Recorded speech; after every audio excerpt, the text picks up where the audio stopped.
Hey, welcome to Black Belt Interviews with me, Master David Hodson. I'm absolutely delighted to say my guest today is Dr. John A. Johnson, 6th degree. Yes, sir. ITF Taekwondo, thank you, sir. As well as a PhD, 2 master's degrees. Yes, sir. And lots of papers that have been published. And a Yes. lot of these things do relate directly to Taekwondo. Absolutely. So it's fantastic you're joining me today. Thank you so much, sir. Well, thank you so much for inviting me. It is an honor to be here. Thank you. No, my pleasure. And so, yeah, if we could start with your Taekwondo background, that would be great. And then, as I understand it, you're part of the Phoenix group. Yes, sir. Which is led by Master Suzan Crochet. Yes. Crochet, yes, 8th degree. She is my immediate instructor. And we are under President Kyung Hee University. But my Taekwondo actually began several years before I met her. I started my martial arts career in 1984. So what is that? Roughly about 38 years now. Yeah. And eventually my first through 3rd degrees, I tested under Grandmaster Jack Huang or Huang Sejin out of Oklahoma City, who many people may know as the promoter of, I think it was the 2nd World Championships, the ITF, when General Che was heavily criticized or heavily attacked by the WTF and the South Korean government. Very few people were standing up, and Grandmaster Jack Huang held that tournament there. Right. That was long before my time, so I can't talk much about that. But eventually I moved to South Korea, and it was around that time that that's when the internet really kind of blossomed. That's when we were able to start doing more research than just what was on the shelves at the local bookstore and what our instructors were teaching us. And eventually I found out about the true history of Taekwondo and General Che's place in it, and the fact that he was the founder, or is the founder, of not only the ITF, but the of Taekwondo itself. And that's when I eventually found President Che. And at that time, the Phoenix group was run by now Grandmaster John Tompkins. Unfortunately, Grandmaster Tompkins passed a few years ago. And once I joined the Phoenix group, I came under immediately now Master Suzan Crochet, and now she's the head of the Phoenix group, which is one of the 2 INOs here in the United States. Yeah. Thank you, sir. So you discovered ITF Taekwondo to begin with, and you've been with it ever since. Absolutely. And you're an instructor within the school, or currently? Well, that is a complicated question. I have always been teaching in some capacity for the last 30 some years. Unfortunately, though, by living abroad in South Korea, I was never able to financially or legally open up my own school there. So I would teach. I also studied martial art, Hapkido. Yes. And so my instructor and I always had a really good relationship. So I would teach out of his school. Then about 4 years ago, I was hired as a professor at Kyung Hee University in their department of Taekwondo. And I was able to actually create ITF themed classes, both theoretical and practical. Right. So I was able to teach some of the best Taekwondo WT Gukki Taekwondo practitioners in South Korea. The real thing, if you will. Yeah, absolutely. But then a year ago, my mother passed away, and she left me a kind of a very large estate that I had to, that I'm still trying to deal with. So I've had to reinvent myself, and I've been searching for different ways to safely, if you will, open up a dojang in this transition period from COVID time to post-COVID time. It's shaky, and yeah. So I teach, I take General Che's words, I teach anyone at any time. Yeah. Last night I was at the a local fitness center where I work out, and started teaching in the middle of the locker room. Right. Right.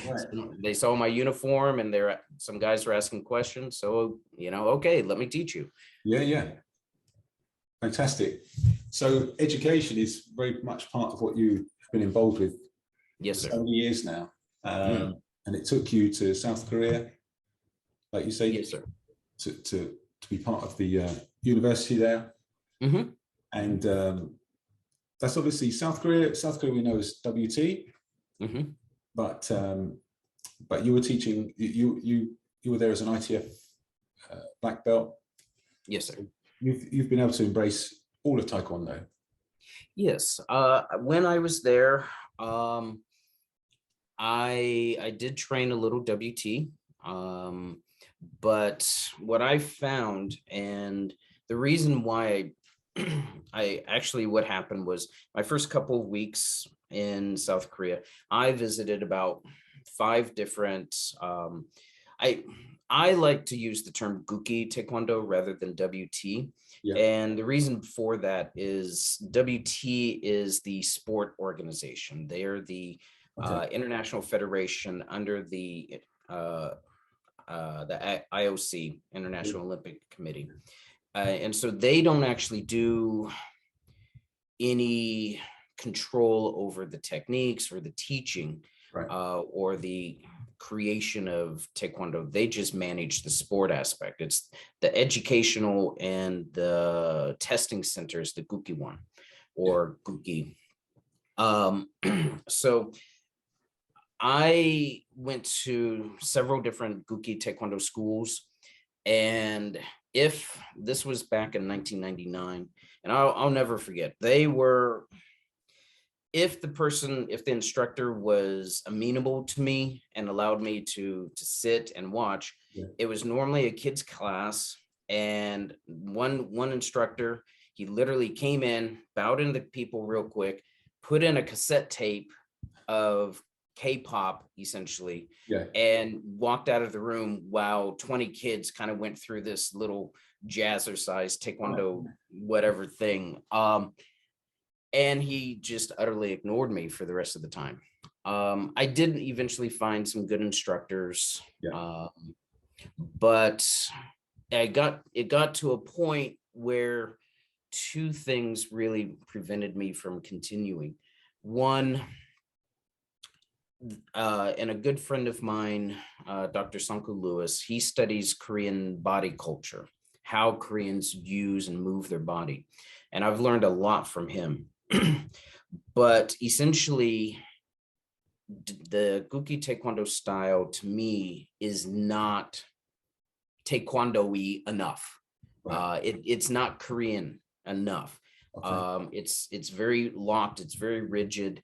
There's no, we would know the term sine wave. There's no relaxation, rising and falling motion, which is prevalent in everything from Hapkido to ITF to traditional dance. And it just stopped feeling right. It in fact, it never felt right to me. Okay. Yeah. So that's kind of where my the end of my Gukki Taekwondo studies, That being said, I was then hired by a university to teach in their College of Physical Education in their department of Taekwondo, where they taught nothing but Gukki Taekwondo. So that did help me. I was able to use that knowledge as a vehicle to teach ITF and to teach traditional Korean body motion. Dr. Lewis's research shows that the traditional 3-beat rhythm that we're familiar with in the ITF, the relax, rise, and falling, that is, it's very instrumental through the music, traditional music. Right. Well, the last 30, 40 years, South Korea has been inundated with Western music, which is a 4-beat rhythm. So actually, when you watch these the little old ajumma, the little old ladies, that grew up listening to traditional music, they will move differently. They dance at a different rhythm than, say, people who have grown up listening to K-pop or rock and roll. So, I was able to, in a very, I don't even know how to call it, but in a very unusual way, I was able to teach Korean culture back to the people that needed to know it the most. So that's one of those moments where I kind of went, I'm in the right place at the right time for the right reasons. Absolutely. That's so interesting you say that, sir, isn't it? That the sine wave is actually a very natural cultural thing in Korean people, whereas when we was introduced to sine wave, some of the critics would say this is a new thing, it doesn't look like it's supposed to be there. But I've heard this before, speaking to masters that have looked at sine wave elsewhere, and it does occur in dance and in other disciplines. It's a natural body movement. Yes, sir. It's very prevalent in the Taekwondo, the traditional Korean martial art game. It's very, very influential in Hapkido body movement. And so actually when I first met Dr. Lewis, he became a student of mine in Hapkido. And we would have these wonderful discussions where we're like, yes, this is very Taekwondo-y, but this idea, this movement is very similar to Taekwondo, but this one is very Hapkido. And, we were, I learned just as much from those conversations and those workouts than almost anything else, just to understand that the way we move has to be, it has to be Korean. And a lot of people, a lot of the WT critics of the academic critics of ITF say, oh, you're just doing, karate, you're doing, Japanese. No, you may be looking at, walking stance forward punch, which is the same thing that you see in, say, Shotokan or Goju-Ryu, but how we get there, that's the important thing. No, very much. So like we said, General Tae's teachings are very, they stand up today as they ever did. They're scientific, natural. In fact, one of the greatest compliments I ever had, where I worked, I did about a 6-year-long internship at Kyung Hee University, which is where I earned my PhD. And that is the university that kind of had the top Taekwondo program. The brother and the founder of that university, his oldest son was Dr. Joe from that leads WT, and his brother is the current president. And Dr. Joe started the Taekwondo program there at Kyung Hee. So Anyway, so I was working there and researching there, working alongside a lot of the Taekwondo professors, and one professor in particular, Professor Im Sin Ja. She worked with the Kukkiwon. She is widely considered the greatest WT female competitor of all time. She was one of my professors, and eventually we became good friends. Yeah. Yeah, well, I hope good friends. I consider her a good friend. Yeah. But she, we would work out with the Kukkiwon, one of the Kukkiwon instructors, and of course, Professor Im, and then another woman, another PhD student. And so I would teach things like the Palgoi Pumse and the WT or the ITF tool. And then, you know, they would, and I eventually started just being the primary teacher because they found it all fascinating. Long story made short, Professor Im looked at me, and I think I had just finished Dosantul, and she said, "You ITF people move your body so much more scientifically than we do." Right, right. And I went, General Che. You know, we won that battle right there. Yeah. You know, and it's being able, I was very, very proud that I could demonstrate that and show that. So that's something you brought to the university that you was in, that you brought the ITF way somewhat. They obviously know of it, but a lot of the study is on the WT way of doing it. Is that correct? Or the Kukki way? Yeah. I hesitate to say I did it because, again, I'm just a student, and I just worked hard, and opportunities came to me because I worked hard. There were other people who had taught ITF and proper ITF inside of universities. However, I was the first ITF you know, I was the first ITF professor, if you will. Yes. Other people had, you know, proper professor. Other people had taught part-time, or, you know, they're what we would call an adjunct professor.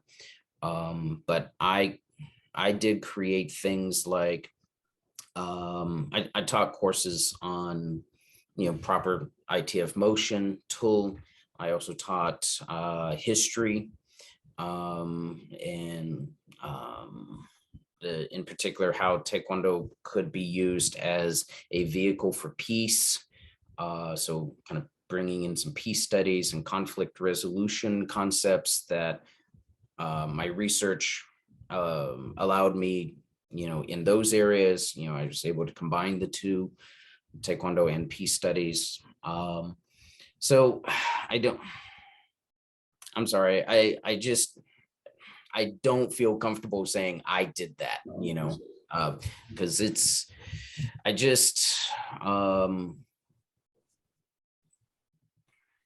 you know, I had the opportunity and I used what my instructors taught me, and, you know, just tried to make them proud.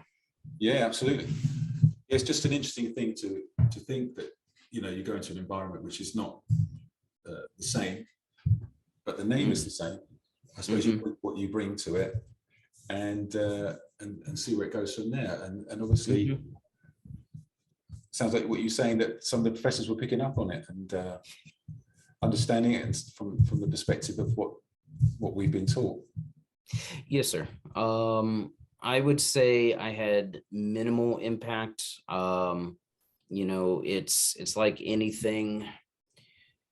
We can always learn from everybody else.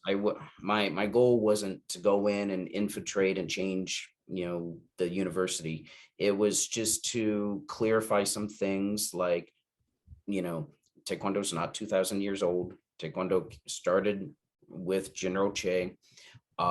This has been the history of the art. I had students look at me like we had no idea. We had no concept. And I think what they experienced was they bought into the myth that Taekwondo has, followed this long historical path through their culture. But once they saw the documents, once they saw the newspaper clippings, and they saw these specific dates and photographs of General Che and what he was doing, they went, wow, that's, it was, and that's probably the thing that I'm proudest of. I'm not a great technician. My Taekwondo abilities, especially now, as I've entered into that terrible time of middle age where everything slows down and not so flexible, not so powerful. I wasn't able to wow them with technique, but at least I was able to introduce these ideas and start to chip away at some of some of it has been flat out lies, and some of it has just been myth building. Yeah. No, fantastic, sir. I mean, looking at your CV, clearly you've written about lots of things, but your to see your appreciation, understanding the physical movement, and to know that is really interesting, because a lot of your work has been done on the philosophy. Taekwondo. I think everyone's study, if you continue, like you say, your body does change, you get older. Therefore, if your passion is strong, you will inevitably look towards the philosophy more. And that's something you've written about, isn't it? And yes, sir. So one of the key foundations of my research, I came across this idea, I don't know when, 15, 17 years ago. But it's kind of a series of ideas called Musul, Mu Ye, Mu Do. Musul literally translates Mu meaning military, Sul meaning technique. Mu Ye, again, Mu meaning military, Ye meaning art or artistry. And then Do, Mu Do, literally, if anyone has studied anything about Japanese martial arts, they've heard of Budo. It's the same Chinese characters for both. Lots of people have talked about these ideas. These are concepts that are familiar within the martial art community and the academic community in South Korea. What I was able to do, though, was I was able to show that it's a proper pedagogy where and essentially it's skill acquisition. And you start off literally just learning, front punch, rising block, everything. So then, and apchabushigi. Sorry, I'm trying to translate everything back into English, and it's a little difficult. So everybody starts off with those basic skills.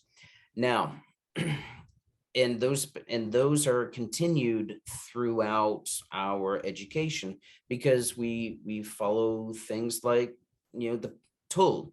And those continue on really throughout our entire Taekwondo lives.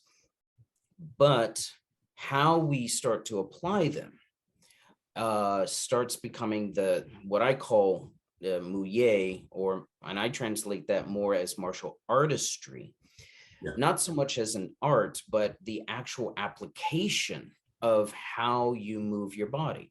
So, for example, I often talk about like the difference between Muhammad Ali and Mike Tyson.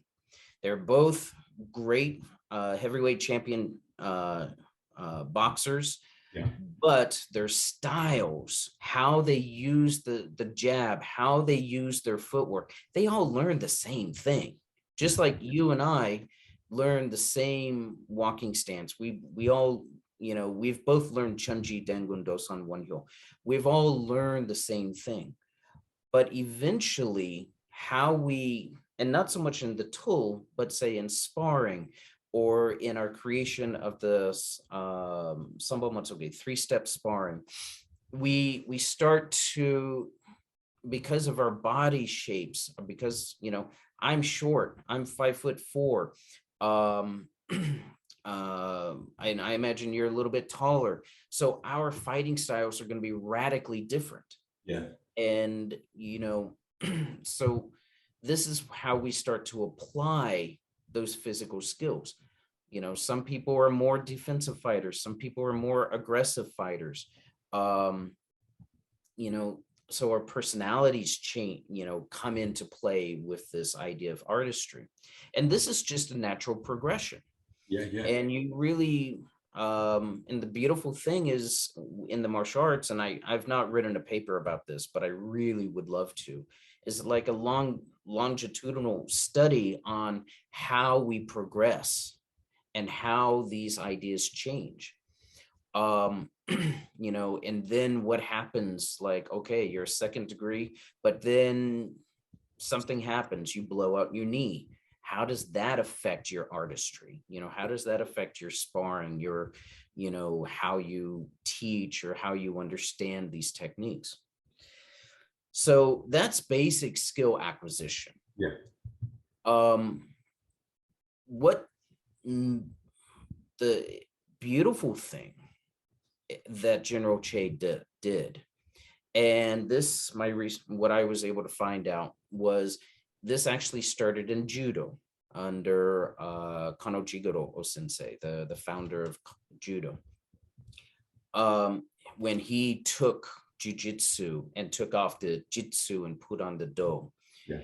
And then there's a direct link between Kano and Funakoshi Sensei, the founder of Shotokan Karate Do.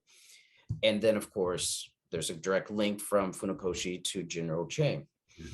So this idea of using the physical techniques of Taekwondo or of a martial art in order not only to make yourself strong mentally and physically, but also spiritually.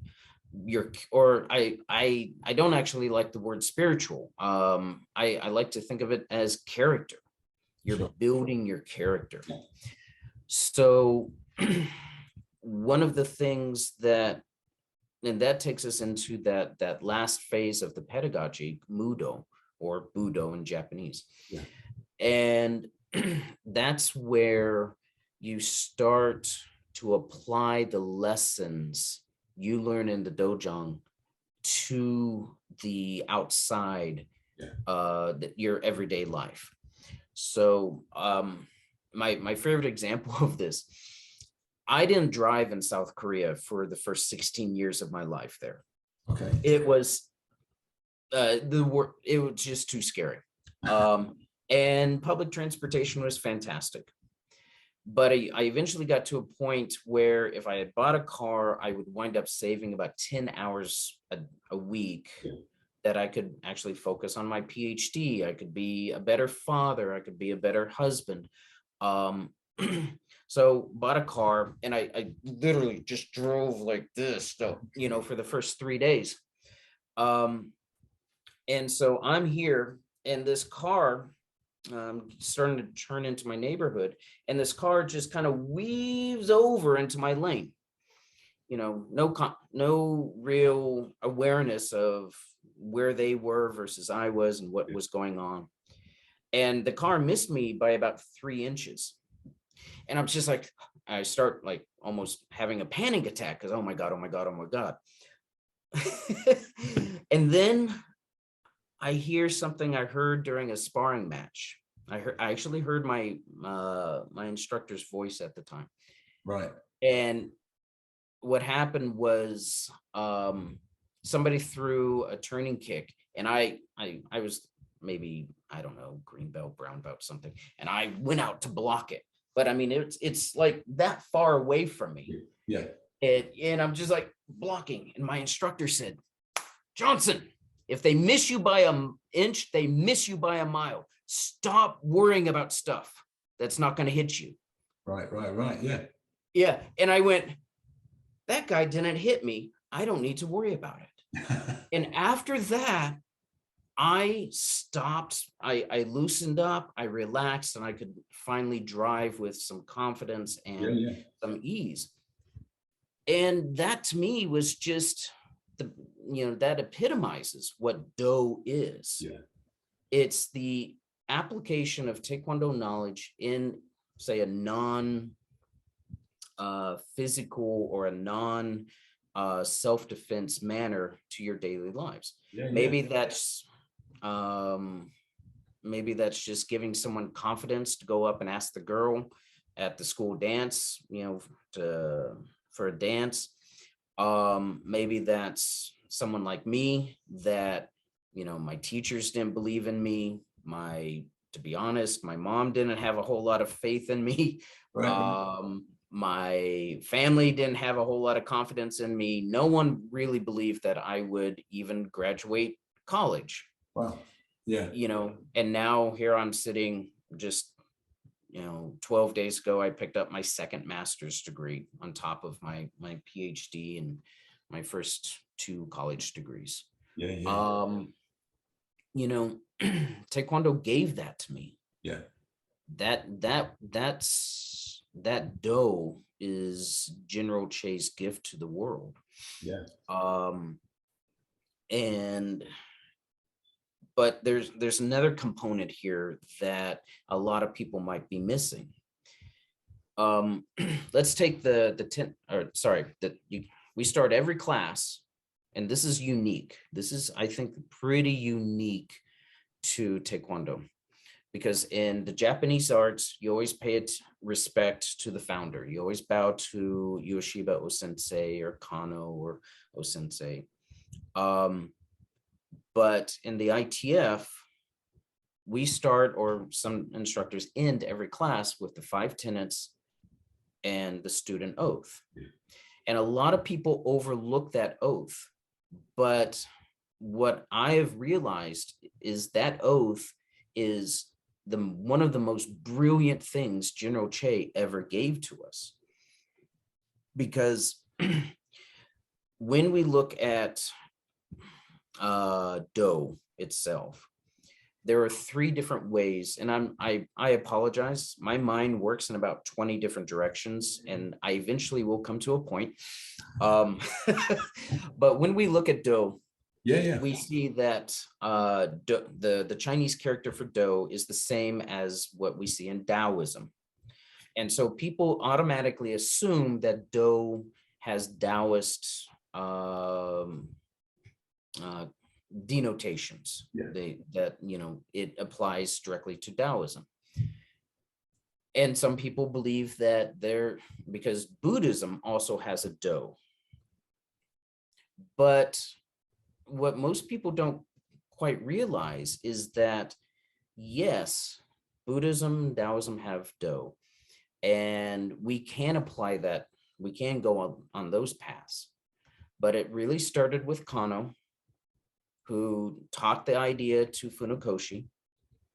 And of course, General Che picked that up. And essentially the Do of Confucianism. And Kano was a staunch Confucianist. He forbade his students to go to the Buddhist temples. They had to go sneaking off, to learn about the Buddhism and Do and how to apply that to judo. Funakoshi, I think it was his grandfather, was the Confucian educator to the Okinawan or the Ryukyu king. Yeah. And of course, if you ever live in or ever visit Korea, it is so Confucian. I mean, it is, you cannot move or navigate through South Korean society until you understand Confucianism. So the Confucian concept of Do is about self-cultivation. We build ourselves, we develop ourselves so that we become a better member of society, so that we influence and that we make not only ourselves better, but we influence everybody around us. So the Confucian concept of Do here is exactly what Kano taught. It's exactly what Funakoshi taught. And when you go back and you look through, our encyclopedias, that's exactly what General Che taught. Yeah. Is that, we look at that, the 5 lines of the student oath. I shall observe the tenets of Taekwondo. That means we start on the inside. We try to embody those 5 things that General Che believed that all Taekwondo instructor or practitioner should demonstrate and be. Okay. And then as we progress through, eventually we get, I shall be a champion of freedom and justice. I shall build a more peaceful world. Okay. Or build a peaceful world.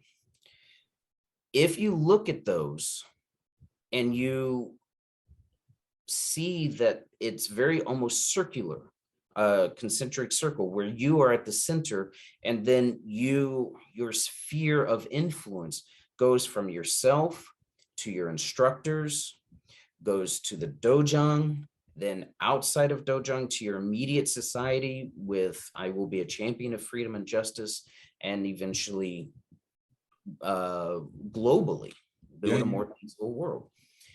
That idea, and I actually asked President Choi Jung-hwa the last time I saw him in South Korea. I was like, is that what President Che wanted? Is that the idea? It's very Confucian, where you kind of start in the center and you broaden out. And President Che's answer to that was absolutely. All learning, as he told me, all learning starts within ourselves, and then, and this is again a very Korean concept, it broadens out. And it, so by being a good Taekwondo a good Taekwondo practitioner, not only am I helping those in the dojang, but I should also help my neighbors. I should become a better father. I should become a better brother. I should become a better husband. I should become a better friend, a better teacher at the school that I work at. I should treat people at McDonald's or whatever restaurant I'm at with respect. And, and courtesy. Well, that influences my better world. That creates a better world. And that's the Do. It's not this esoteric, difficult concept where you have to understand how everything in the universe is interacting with each other. You are at the center of it, and you have the control to make the world a better place. I can't think of a more beautiful way for somebody, a more beautiful gift to leave the world than that. And one of the things I was very privileged to do was, and Dr. Grandmaster George Vitale, he and I talked a lot about this, but his vision was he wanted to help bring and build peace between North and South Korea. I saw myself as being able to do something similar, where I could use my academic work and my academic situation to influence the minds, to educate, And of course, through education comes understanding. Yeah. So, you know, I was very privileged that I could try to influence and build a more a peaceful world in my own way. Dr. Vitale has his way, I had my own. And so what I encourage all my Taekwondo friends and students is like, okay, you embody those 5 tenets and you build outward.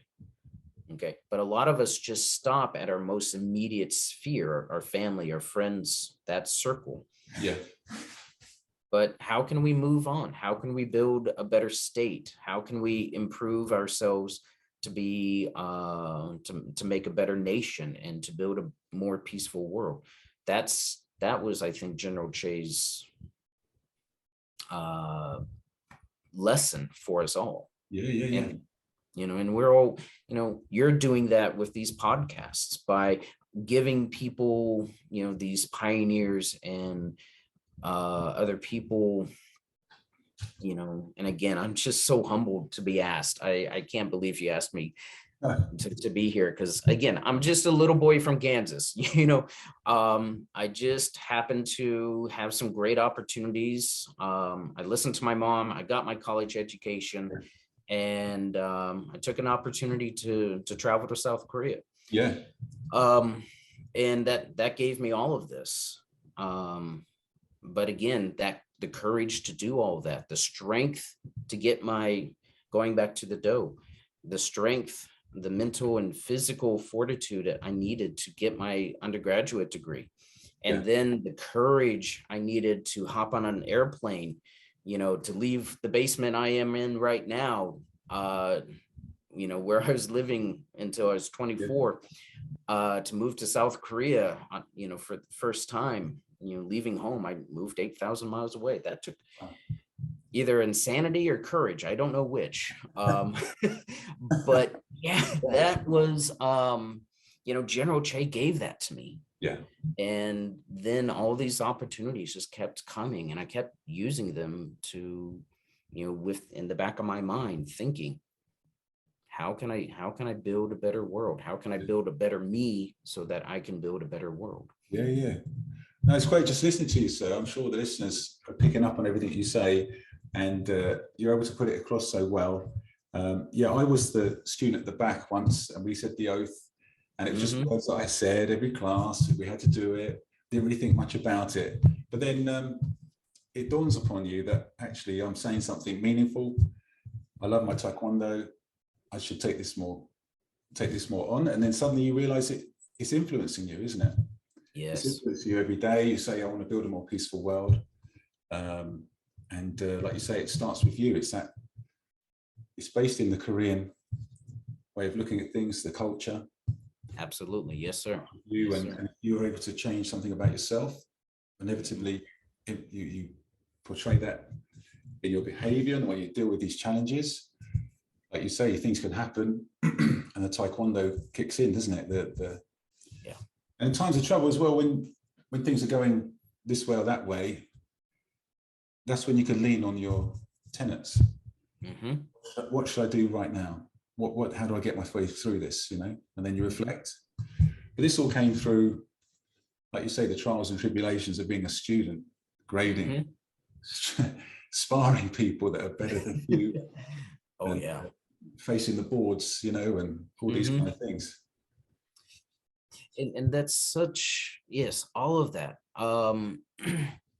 You know, what I'm trying to do right now is I now teach in a school district here in Kansas.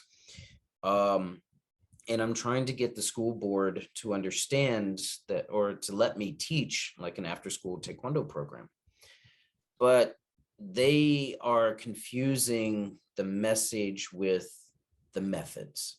They see the punching and the kicking, and they're like, why do we want to teach our students to punch and kick each other better?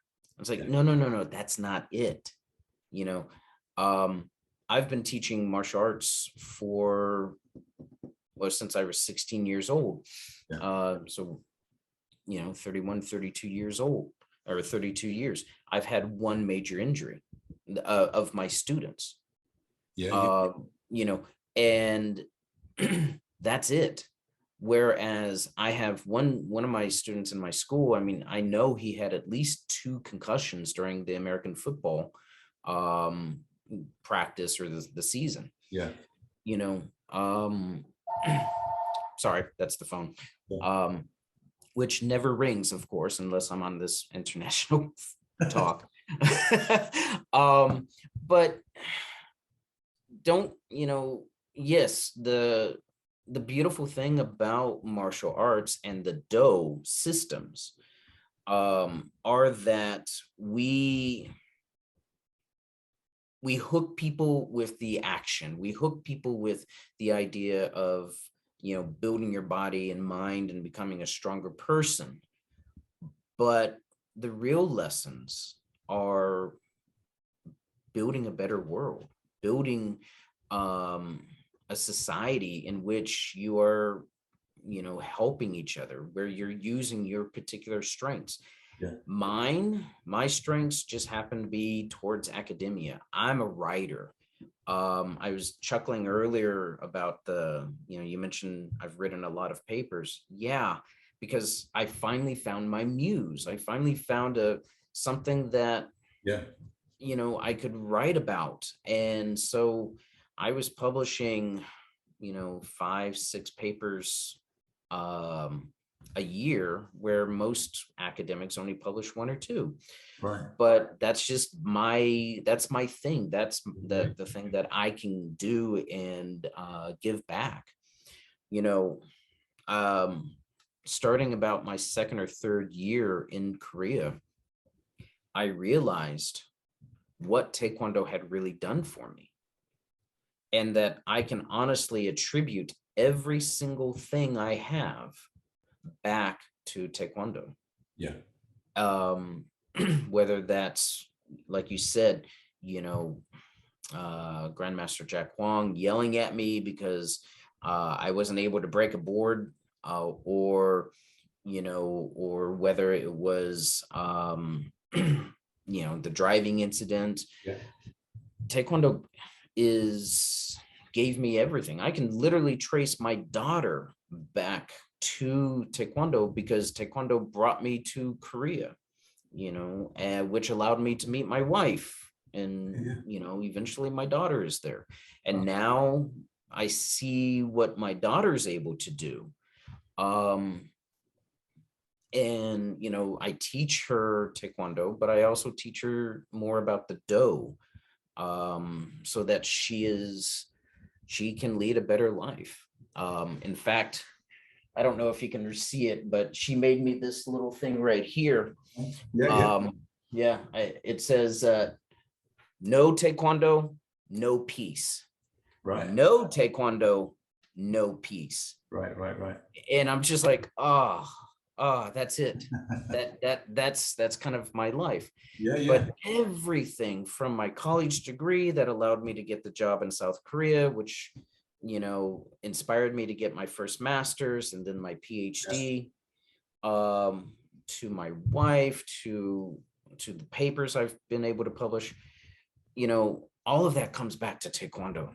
And that means it comes back to General Che and the pioneers who left their countries to bring people like you and I this amazing life, and these amazing lessons.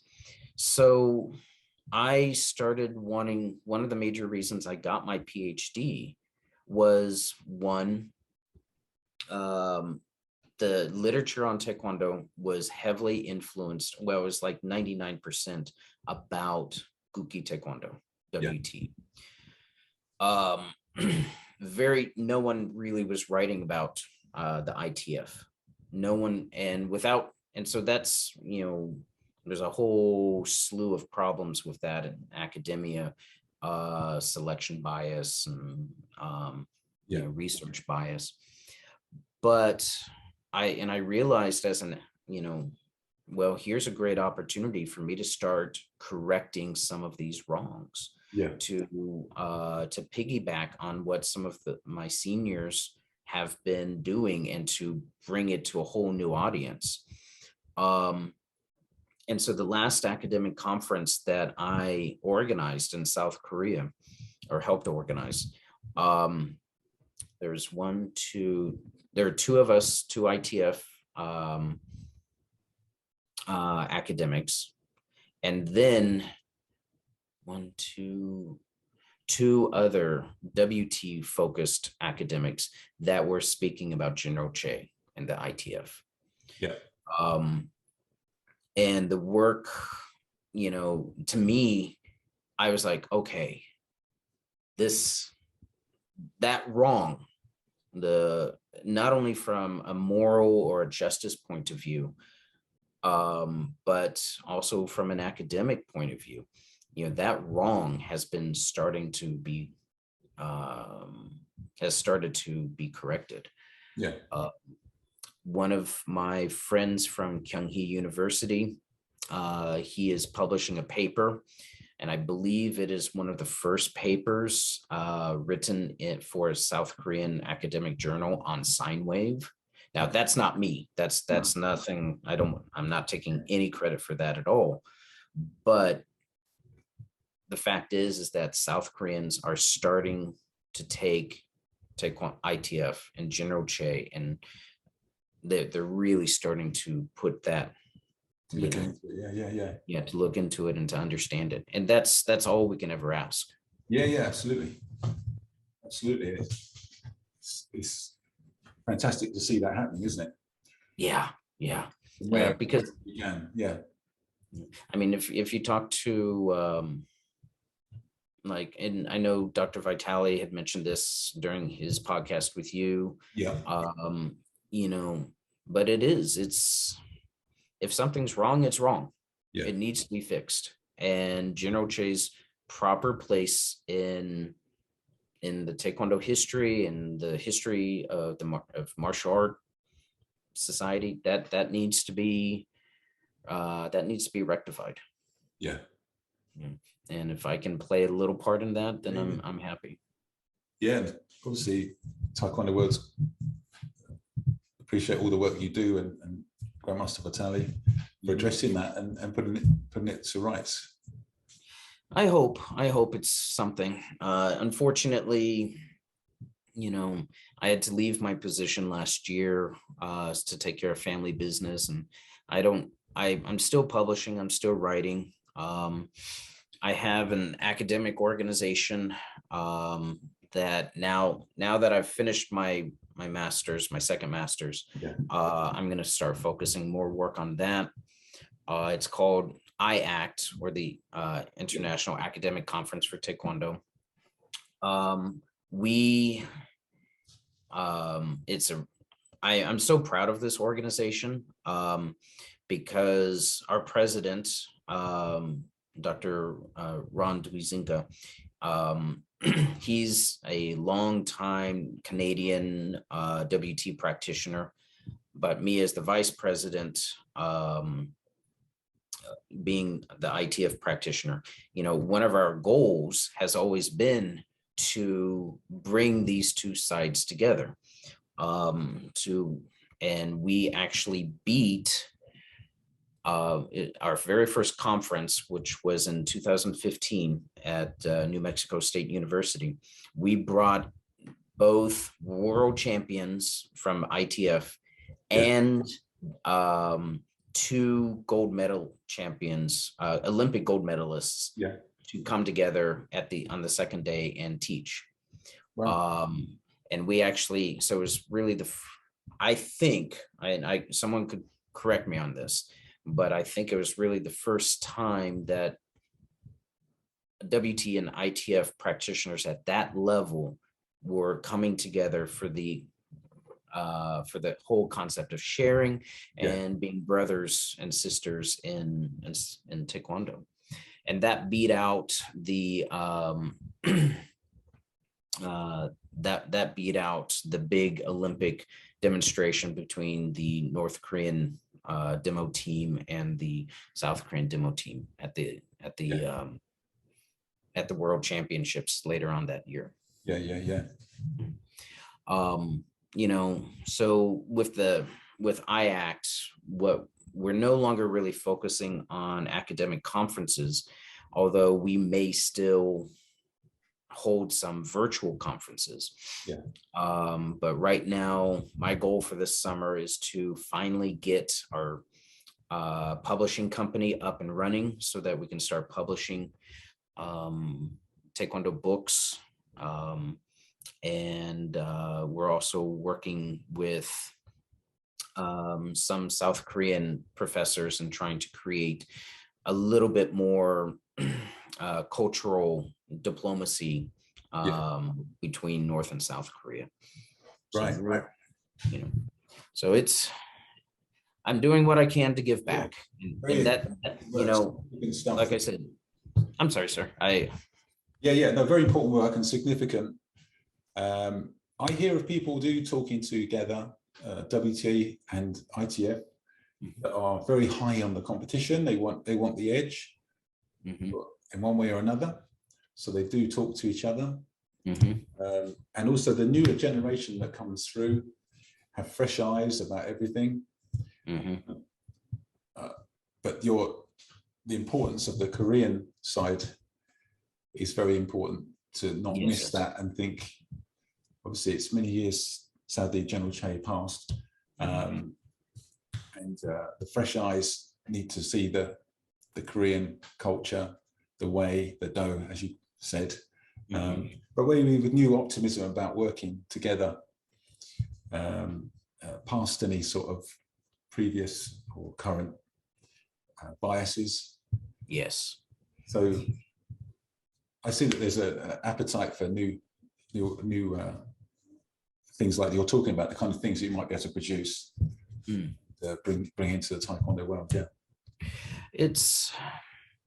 When we look at conflict resolution theory, we need to stop looking at differences, because that's where the conflict comes in, and we need to find things where we are similar.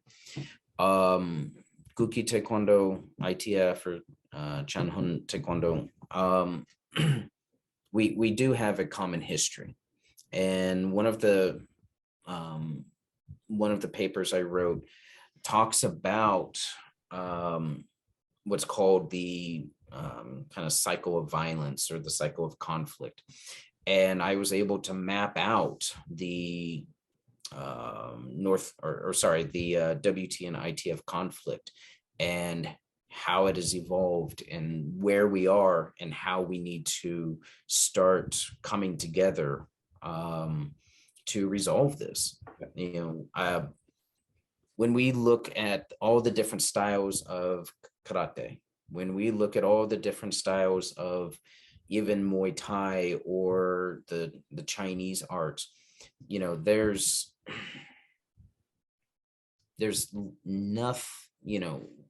no reason why these two styles of Taekwondo can exist. Yeah. And Dr. Hee-Young Kim, or Kim Hee-Young, in his Taekwondo, it's a tome. I mean, it is a massive book about Taekwondo history. Yeah. He talks about really that there are three styles, you know, WT or Kukkiwon Taekwondo, ITF Taekwondo, and then the independents. Here in the United States, the ATA is very, very big. Yeah. The American Taekwondo Association or Academy, I'm not sure. And that's another style that has influenced many people. And so we need to understand all of these players, you know, from an academic or from a conflict resolution standpoint. We have to understand all of the sources of conflict so that before we can really come together and make a true peace. Again, build a better world, build a more peaceful world. And so when a few years ago, I came across the area of studies of peace, or area of study called peace studies. I was like, wow, that's Taekwondo. You know, that's what we need to be doing in Taekwondo. So that's kind of why I personally started gravitating towards that, because that's what General Che asked us to do, you know, build peace. And what my research in that area has shown is that we have to look at common ground. We have to find where, you know, me as a ITF Taekwondo practitioner and my students as WT practitioners, you know, my favorite thing I would do in my peace studies course was I would always call somebody up, one of my students up, and you know, normally a very tall athletic girl, and I'd say, how are we different? And man, they could boom, boom, boom, boom, boom, boom. They could name off 100 things how me and her were different. And then I said, how are we the same? And they kind of went, and the problem with that is that we focus so much on what divides us, rather than what brings us together. Taekwondo is a beautiful vehicle for bringing people together. You know, the dobok literally translates as the do, the clothing of the way. Bok is the Chinese character for clothing. Do, of course, the same do as in Taekwondo. And so that when we put on that uniform, and this is why no matter where I go, when I practice, I put on the uniform.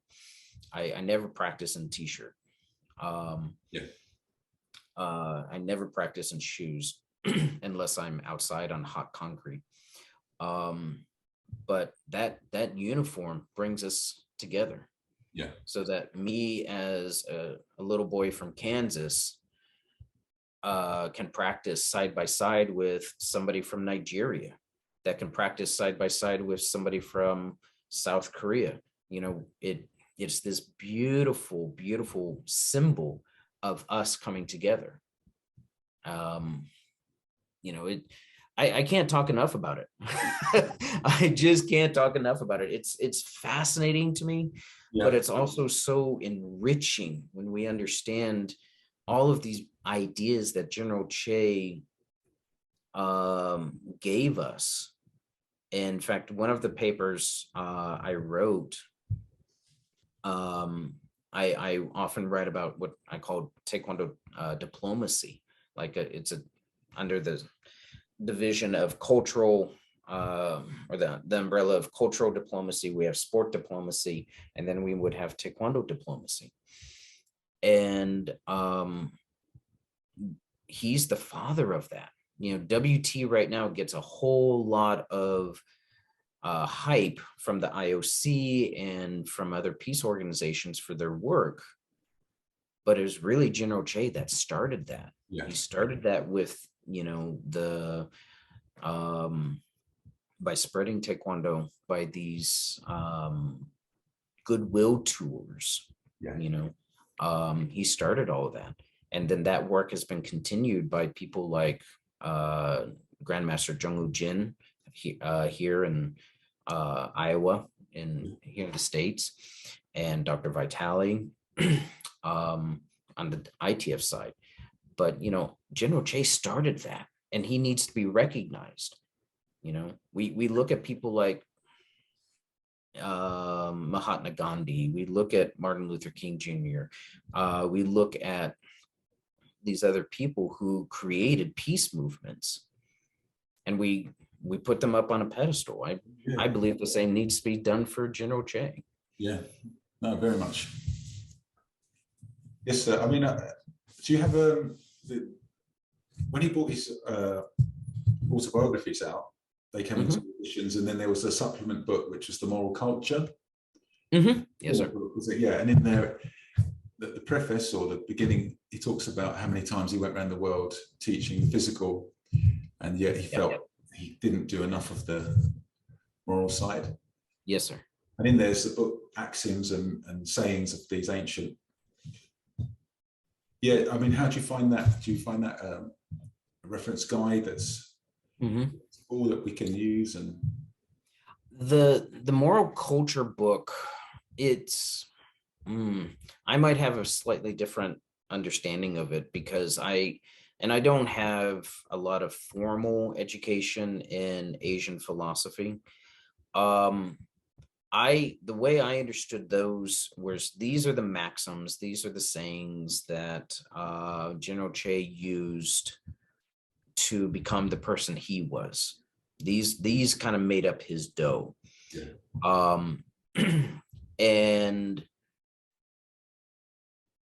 they are also when we read the encyclopedia itself and we go through the philosophy sections, it is an amalgamation of many different Asian and even Western philosophies or religions. I mean, I read it and I was, oh, that's a Buddhist idea. Oh, that's a Taoist idea. Oh, that's Confucian. Oh, there's there's the Western, or there's the Christian, Judeo-Christian idea in there. It's like, wow, he brought in all of these ideas. And I think that moral culture book, we can read through it as practitioners. I don't know that all of us would be able to read those, fully understand them within their proper context, and apply that wisdom. For me personally, I believe that everybody is a teacher. And so one of the greatest lessons I ever got about life came from sitting in a fishing shack outside of Çanakkale, Turkey, at about 4 o'clock in the morning, with an old man that he couldn't speak English, I couldn't speak Turkish, but one of the greatest life lessons I ever had came from him. Right. So I've learned I try to learn from everybody. So I think what General Che was saying was, here are the people I've learned from. I don't know if we need to follow every single of those ideas to be considered a good Taekwondo-in, because a lot of those ideas, come from different cultures, different religions, and Taekwondo needs to be apolitical and secular. But at the same time, I've learned from Hinduism, I've learned from Christianity, I've learned from Judaism. I've learned, again, everybody I've ever met teaches me something. So I think we can learn from that moral culture. Now, it's an interesting thing that you bring up the idea of moral culture, because that translation, when we look at the original translation of that, and I have it right. Sorry, let me move. So this is my photocopy of my the Korean version of the encyclopedia. Okay, yeah. And Taekwondo Junction. Okay. So when we actually translate moral culture, we go back to the original Korean and we look at it, it doesn't, moral culture would be a almost, I don't want to call it a stretch, but I want to call it a personal, it's not a very good translation, if you will. What it basically translates to is character development. Okay. And so morality is, I won't step on any philosopher's toes by talking about it, but I think we can all understand, and we look at each of those things whether it's the 5 tenets or the things that he outlines in our encyclopedia, whether it's righteousness or whatever. I think one of the brilliant things that General Che wrote about, and the way he wrote, was that no matter what culture you come from, you can understand the concept of courtesy. Now, how I, as an American, demonstrate courtesy is going to be different from how someone in South Korea does it. Yeah. And that's why you have like those cultural shock or culture shock moments. You know, for me as an American, or at least here in Kansas, we walk out of a department store and we hold the door for the person who's 3-4 feet behind us, so it doesn't, come back. That never happens in South Korea. Right. So, well, I can't say it never happens, but it's very rare. So that's one of those things like, well, that's my sense of courtesy. South Korean sense of courtesy is going to be demonstrated in a very different way. We look at other things, the brilliance of General Che's choice of those tenets and the things here in the encyclopedia and the moral culture book is that no matter what culture you come from, you're going to view and understand those ideas within your own cultural lens. And then you're going to be able to apply that again to building a better world. And there's a lot of other martial arts out there that are very focused on like, okay, like Aikido. Aikido, you have to fully embrace, it's said that you have to fully embrace Yoshiba Osensei's concept or beliefs in Omoto Shintoism, right. In order to grasp everything in Aikido. Well, I don't know that many people that really want to become Shinto, No, but you and I, we can pick up this and go, oh, righteousness, justice, as an American, I have my concept of what that means, as Koreans would have theirs. Those of you in the UK have yours. Yeah. They're similar, but they're also slightly different. And that's our cultural lens. General Che was brilliant at how he chose our moral culture, that could actually be global. It could actually be globalized.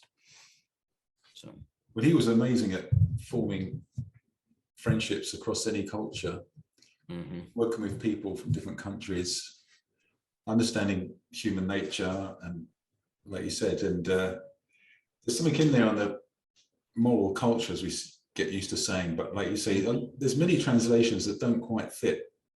That's what I've heard as I've spoken to more people about certain things, even simple techniques like hooking block. The word hooking is not necessarily hooking. So it's bound to happen quite often, isn't it, I suppose? But something in there is about returning to your own basic nature. Yes. Human nature is good. Even there's an example, isn't there? Even the convict would save the child if he saw it in danger. Yes, sir. But we return to our basic nature, which covers all cultures, like you say.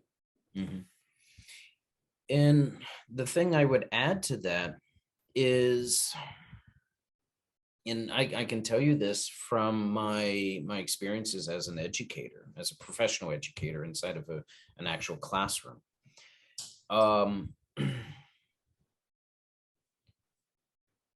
We are programmed by society to move away from our natural tendencies. I do not believe that there is such thing as a bad student. I just believe that students are led to believe that there's only certain choices that they can make. Yeah. And coming back to that true self, you know, there's this, speaking as a father, there's this beauty, this love of seeing this pure, the purity of a newborn baby is one of the most beautiful things that we across the, you know, humans, and I believe in the animal society too, that is, it's one of the most beautiful things ever to behold, because it's so pure, it's innocent, it's love, it's peace, because there's no prejudice, there's no bias, there's no pain there. And one of the things that Taekwondo does for us is that it gives us the strength. And this is where something I actually took from Aikido. You know, Yoshiba O-sensei talks a lot about Aikido is love. Well, how can that be when all you're doing is punching and kicking somebody? Well, again, it comes to that mental strength, the emotional strength. It takes a lot to overlook someone's bad qualities. Yeah. And just say, I love you for who you are. I love you as a human being.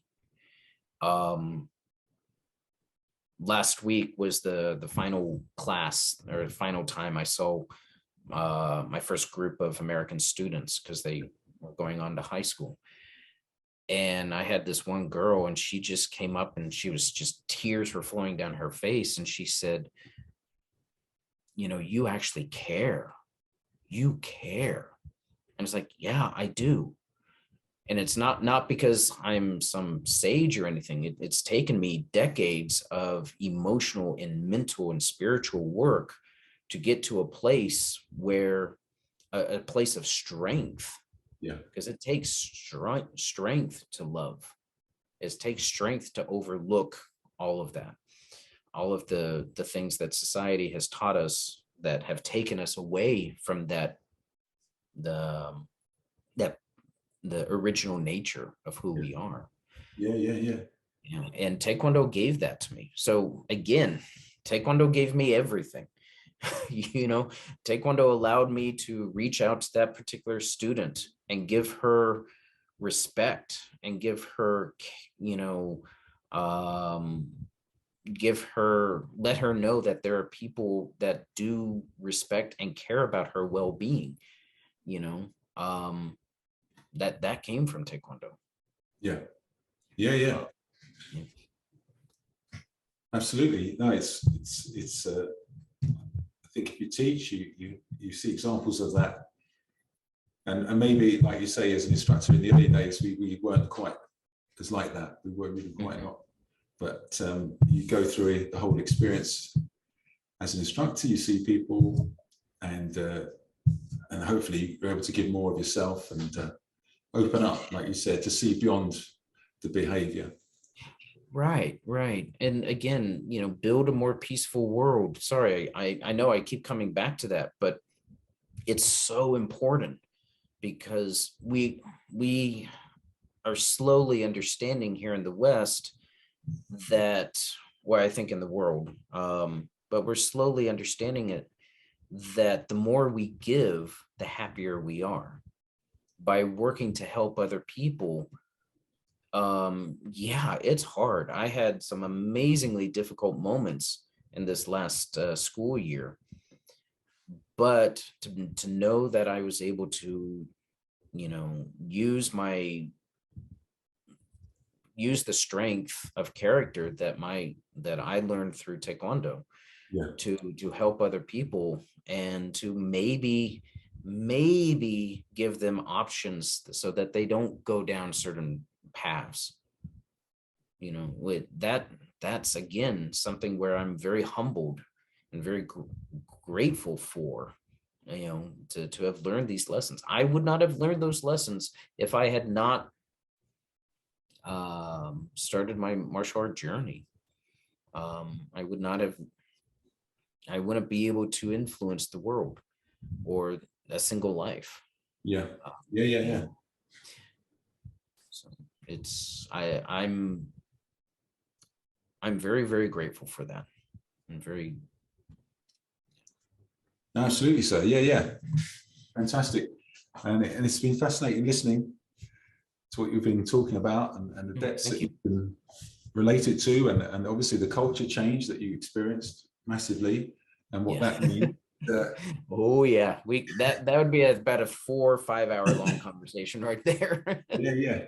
But and to be, like you're saying, being a Western person in the Korean University with ITF teachings, presenting that, that's one big journey right there, isn't it?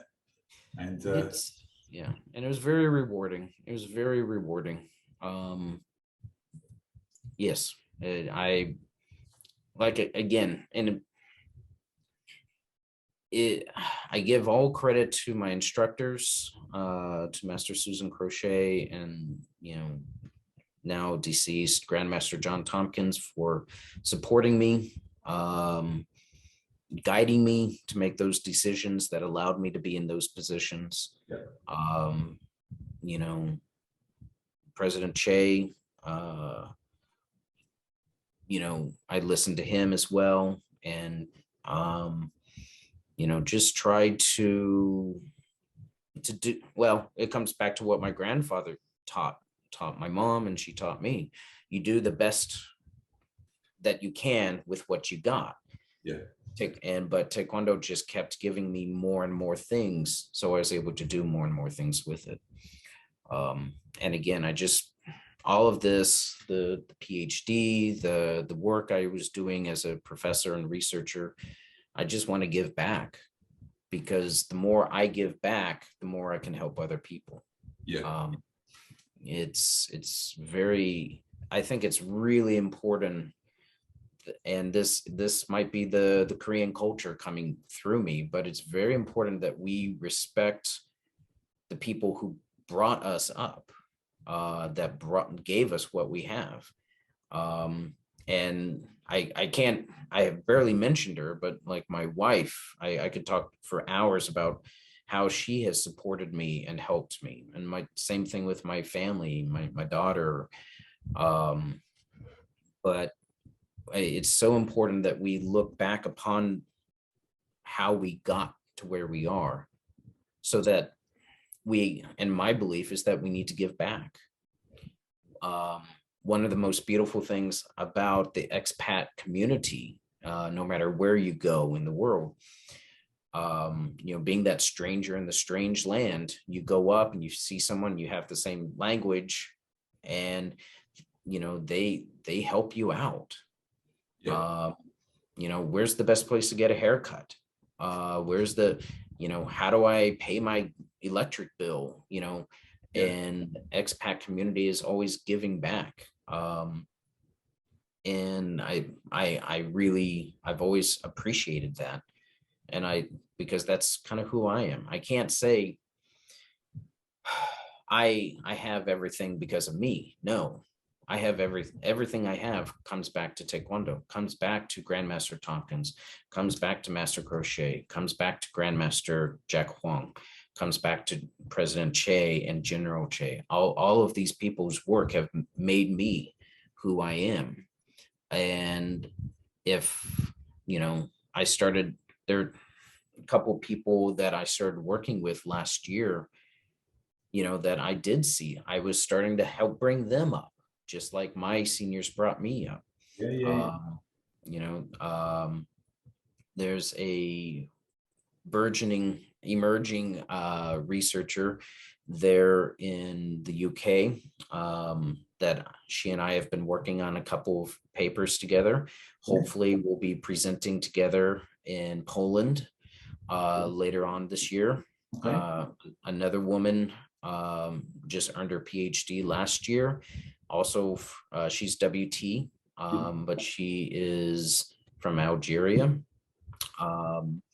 And she and I have we've published one paper together, and we're working on a second and hopefully more.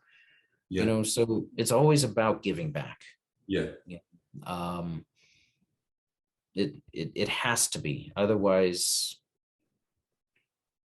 you just kind of, you got nothing. You really have nothing. Yeah. No, absolutely. And yeah, I love hearing about it. And because these podcasts are a little bit of that kind of thing for me, in that, you know, we haven't spoken about it because, you know, the ITF world is quite divided. It's been, and but the kind of your presentation on this podcast will go to all the ears and eyes of whoever loves Taekwondo, regardless of anything. It all comes back to the same person anyway. So to hear it from different people, it kind of organizations, I think it's really important that we see it as that we all have our home where we like to be, under whoever that may be, but really we're all doing the same thing. Yes, sir. And we're, like you said, we can learn from every single person. Like you say, this comes back to the philosophy. It's under one person's aim to benefit us all in the same fashion. Absolutely. So let me ask you a question, sir. I really appreciate you letting me ramble on. And again, I apologize if my brain is a little scattered, but I do eventually get to a point. But what, in your experience here with this podcast, what have you learned? What have you learned from these experiences? Yeah, great question. I haven't necessarily considered it like that, but it's just enlightening. It's enlightening. It's just it's a very nice experience for me, first and foremost, to have conversations in this nature that used to happen if you went to a certain tournament and you managed to speak to a certain person for a certain amount of time in a very noisy atmosphere, and you said if you go and you heard a few good things and then you went. So through COVID, we didn't have that competitions or meeting up, and I just had the idea, and so I've managed to speak to some very significant people in Taekwondo, and we sit across like this and we just talk. They tell me stories, their experiences, and it's just very pleasant. And but I learn so much. I learn so much because I can relate to everything they say. Some of them have been and done far more than I have. And then you see them now, and their attitude, their presence is very uplifting, and they all talk of very great memories of their time. Nothing about division or nothing like this. It's all the beauty of Taekwondo. They train every day. It's very awe-inspiring. And I've also been fortunate to do the podcasts with people that were very close to the pioneers, and some that maybe still be considered a pioneer. Yeah, it's just it's very uplifting. It helps me understand more about myself and Taekwondo, and I feel I can relate things better to my students. Yeah, so and so some of the things that you're presenting and Grandmaster Vitali, they can tell us so much about what we didn't know because of the extensive research you've done. And the one thing I would say is, and this is not directed at you, Master Hudson, it's more directed at the audience, is that, you know, all I did was buy books. You know, the information is out there. Yeah. It just takes time and picking up the right resources, and being able to read through, you know, and just being able to read. If you don't mind, I'd like to ask you another question. Yeah, of course. And this is more something that more from a personal standpoint, in my development, and something I often ask masters, but how do you define a master? And how are you working towards your next level? Yeah, great question. I guess you kind of follow the lead from before yourself. And back in the day when I met a master, when I was very lower rank, it was a bit intimidating. Now, I'm not saying that's right or wrong or anything. It's just the way it was. It was very formal and very, that's just the way it was. But we all knew that. I'm certain a few generations after that. So, and then I spoke to Grandmaster Vitali, and he said the translation for Sahyun, if I'm right, it's more like wise and benevolent kind of approach, where he told me about being like a servant leader kind of thing. And so I identify with that much more. I quite like that approach. There's a formal side, it is there. I have to use it on certain occasions, gradings and so forth. But at the same time, you can be more of a approachable person and use your knowledge that way. As for working towards my next grade, I don't know. I don't really think about it. There are some organizations where it's very formulated. There's so many years, there's a criteria, there's a so forth. And I think because some people are younger now, and therefore still maybe can do certain things, whereas maybe before General Che was alive, it was more of an award thereafter for services and so forth. I still set myself goals. I still want to be of a service greater than my school and so forth. I think that might prompt a promotion if that's what it happens. It's not necessarily what I'm chasing. It may be a consequence of it, but just look for ways that I can use my teaching, my learning in a better way for my students, but also if I can reach out any further, then that feels the right thing to do. Yes, sir. Yes, sir. There's 1,000 things I could comment on. One of the first things you mentioned, it made me, think about the physical exams for the higher ranks. And, you're absolutely right. A third degree is going to be able to do Kodong or Juche much much easier than a 6th degree, coming up on year 50 of life. And it's going to be better performed, but again, going back, and I see things very much in that Musul Muye Mudo process. And I will never be able to get some of those kicks in Kodong or some of the Munmutul.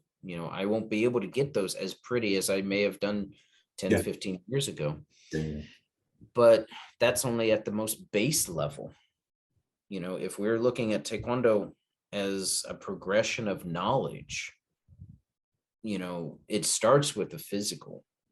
But ultimately it's that Do, that building of one's character to build a better society.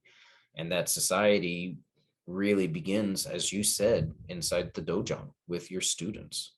And that's why I think a lot of the old masters, especially like the Okinawan masters, they will talk about not their great feats and how many students they have around the world, but the quality of the individuals that they have. And that's something that I truly believe all too often, Taekwondo or Taekwondo practitioners, but all martial art practitioners, we get caught up in ego and like, I want to build and bigger and bigger. Bigger is better, of course. You know, that's the American concept. You know, bigger is better. No, you know, better is better. You know, if I am able to, as a Taekwondo instructor, build one individual and help that individual become, you know, a better human being through Taekwondo, then that's what it's about. I don't need to have 100,000 people. And so that's something that Master Crochet is my instructor, and is very adamant about. It's not about how big we are. It's about the quality of the people we have. So when I came to the Phoenix group under Grandmaster Tompkins, and my most important rank I ever tested for was 5th Dan.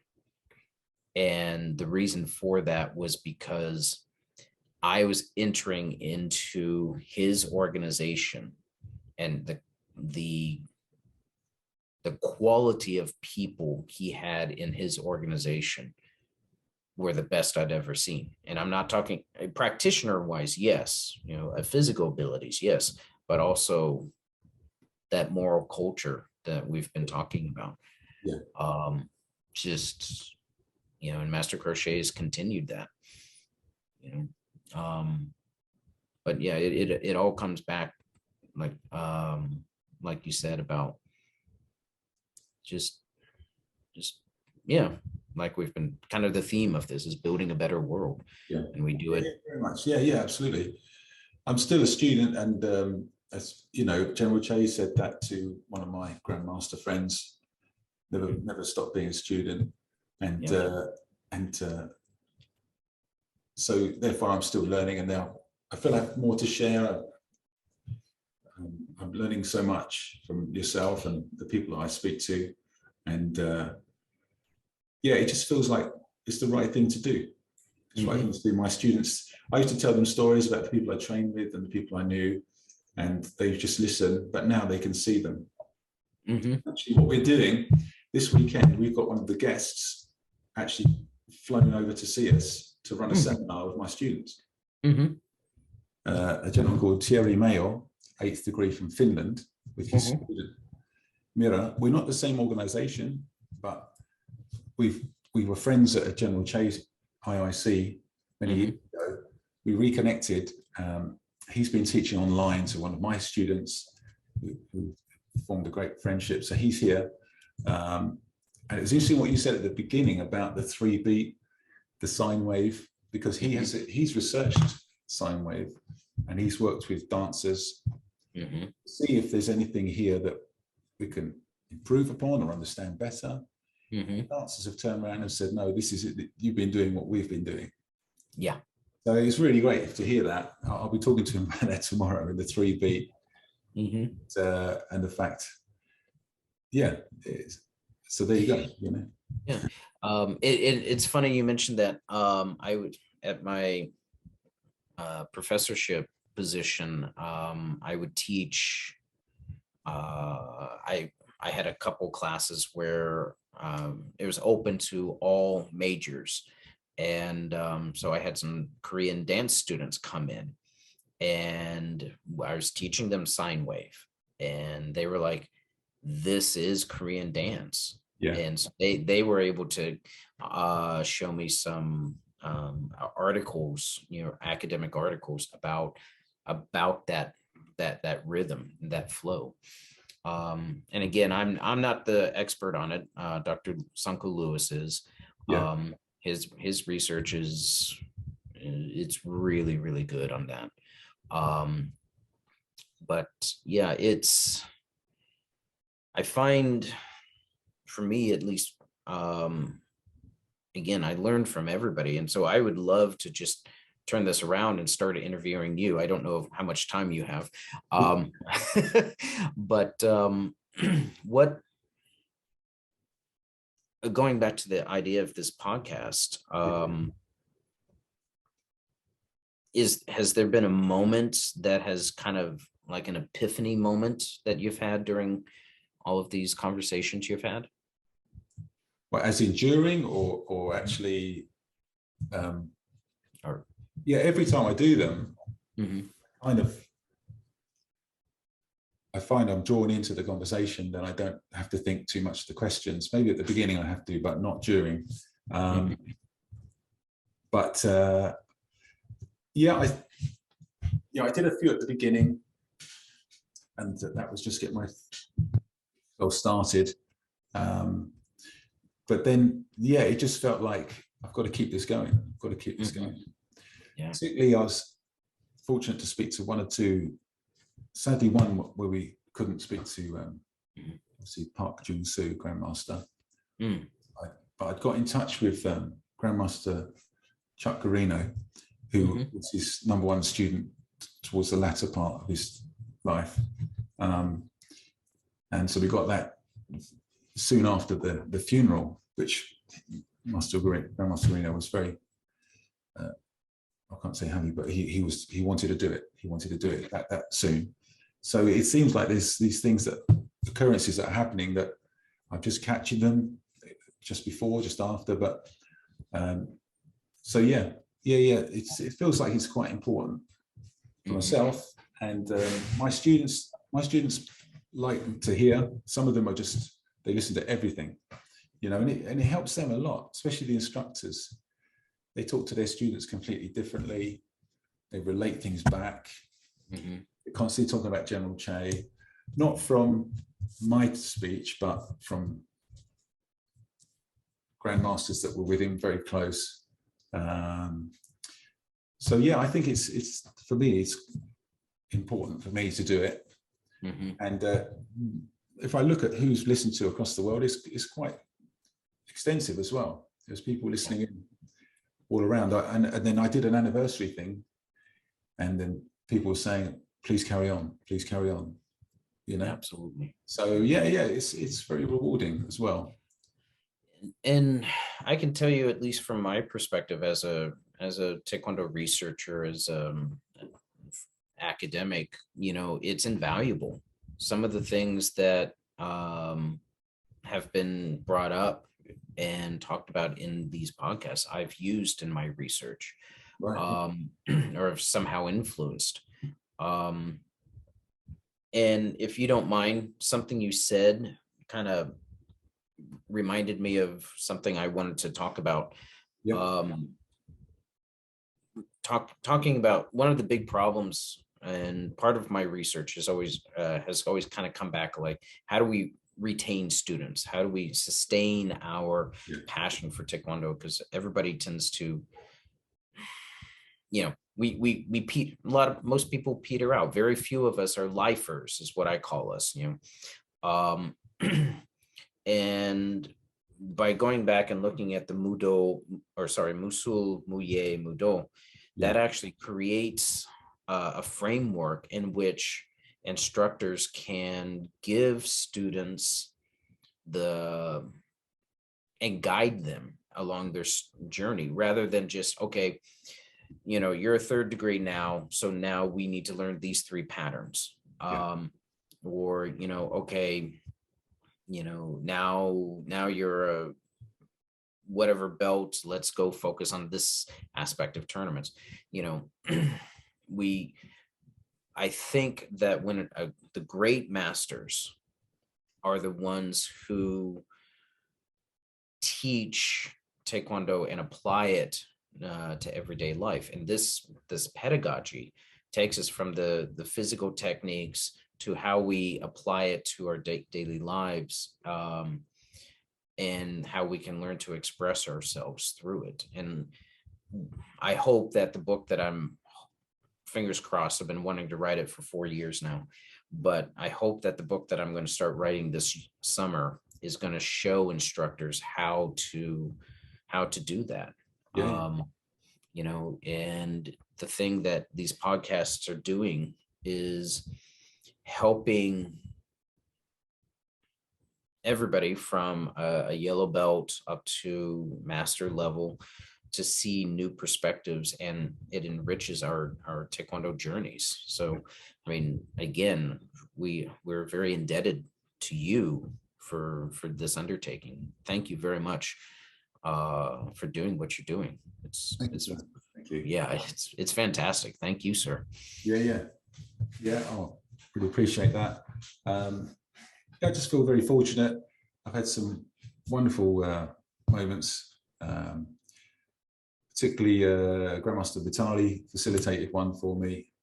Grandmaster Wujin, who I had a book on my shelf about his book, which is the instructors one. I wasn't sure if I was going to be able to reach out to him, and they arranged it. And it was fantastic, absolutely amazing experience for me personally, and it's recorded now. It's recorded forever. It's always there, and that's the nice thing about it. Yeah, it can be absolutely. And it's just some really great moments there. And it enables you to connect with the people that may not have happened, and they're so willing to share.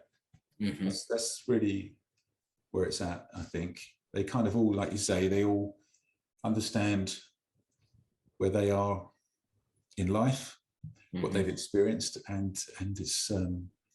I met another master at the weekend at a different function, and normally you can just say the normal things, but he picked up on the podcasts, and we were just talking about these kind of things that happened, And General Che's name is very frequent in our conversations, and there's humor there because he was very funny at times, and it just keeps it all alive,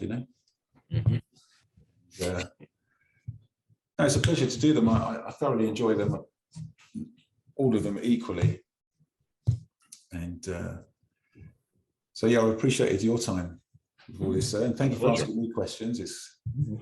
That used to be a bit of a daunting thing, but hopefully I'm okay about that now.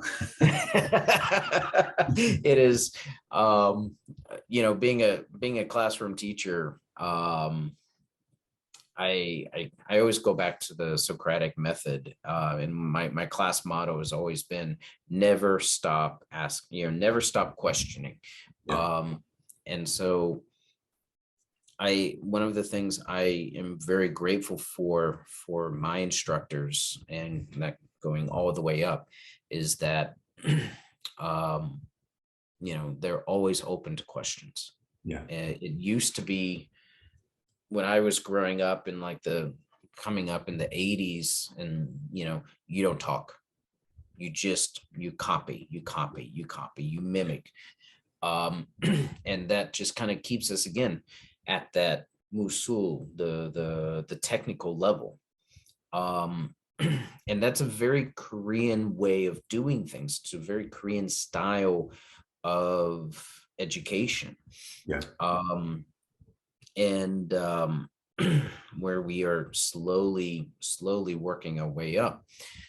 So I get it, but at the same time, if we want to retain our students, if we want to continue to help Taekwondo grow and ourselves grow, not only through Taekwondo, but in our personal lives, we have to know how to ask questions, and surround ourselves with people who are willing to answer. So thank you, sir. Thank you very much for your answers. No, absolutely. I was just thinking on the retention side of things. I tend to have a fresh approach every so often, and I've had some of those, maybe from the podcast, some other things. I try to give every student at some point in time an experience outside the realm of their normal everyday life. I can't do every lesson, but at one time, especially with the children, it all used to be very good. I used to say, you're very good for everything, very good for this, very good. Now I'm sparing.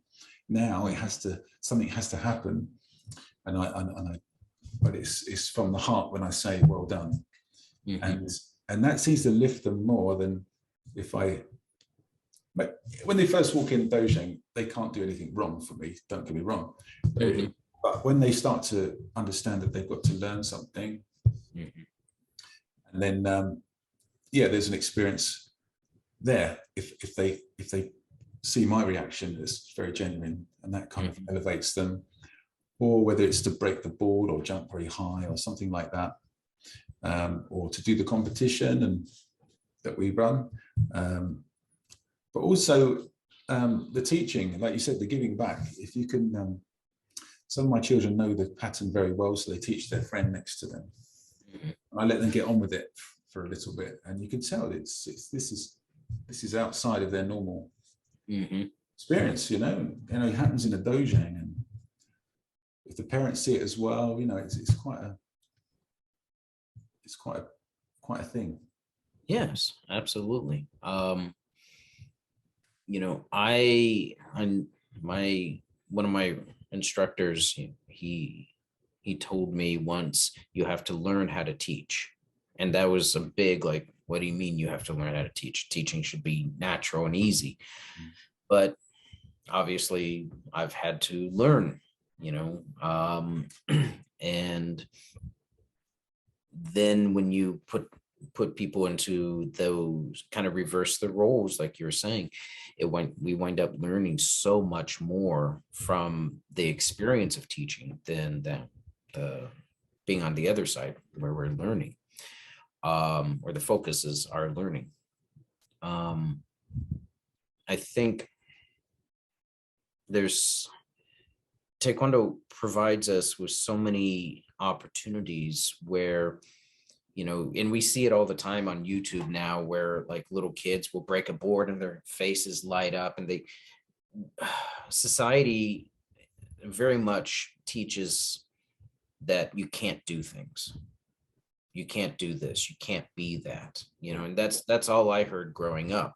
Yeah. And, today I've really focused a lot on Taekwondo, but, really there are three things that have made me who I am.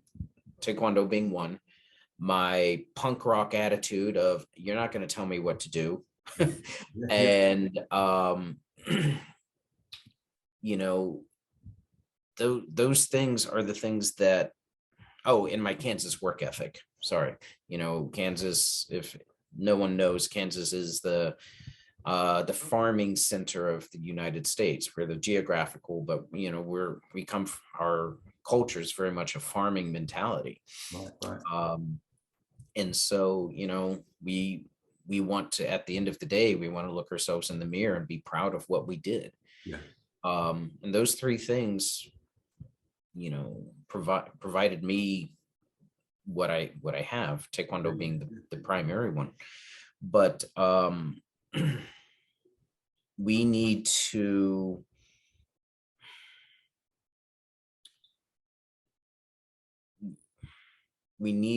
take these opportunities as instructors so that we can challenge our students, to give them that aha moment, because the physical, when you can see your fist go through a board, that teaches them, I can do things I didn't know I could do. Yeah. It teaches us to overcome the fears, and a lot of early martial art philosophy is about dealing with fear, and teaches us to become ourselves. Taekwondo becomes the vehicle to do that, and we as instructors have the great responsibility of doing that. It's not just, if we just focus on the techniques, it's like modern education today. I can teach you how to do the quadratic formula. Well, actually I can. I'm an English teacher, not a math teacher, but we can learn how to use that or do that. But until you know how it applies to your everyday life, there it is again, the dough. Yeah. Then the quadratic formula is just something. Yeah. But it's just paper and ink and numbers. A punch is just a punch until we show you that it can be something more. Yeah. And, like you said, giving them that aha moment, or that giving your students the opportunity to see something aside of themselves they didn't know was there. It's, I don't know of a better job. I really don't. Yeah. No, fantastic. Yeah. And you can learn from so many. One of my podcasts wasn't actually with a Taekwondo instructor. Mm-hmm. He's now a retired instructor, but he was very, did a very lot of teaching in the day. And during his time, he did this thing out of he called it dojo, which is, by the way, into the community. Everything you had an opportunity to do, and he did some wonderful things in the community. Yeah, helping lots of people, and there was relief work to be done, and and it just broadens your mind about what you can achieve outside of the dojo while remaining the student inside. Right. One of the masters in the Phoenix group, he's in Alaska, and every year he has a food drive around the American Thanksgiving time. And I think, anyway, and the amount of donations that he gets, and it's to help other people, and that's not, it's not as a way of marketing himself. I don't think he puts that up on any of his advertisements. It's not, it's a way of giving back, again, building a better world, building a more peaceful world. Every year I see something about that, and I'm like, God, that's good work. That's like, and again, it's selfless. It's not about him. It's not about making his school bigger or better. It's about helping the community. And again, there's that, we go back and we see that the ITF student oath, be a champion of freedom and justice. Well, food helps provide some freedom.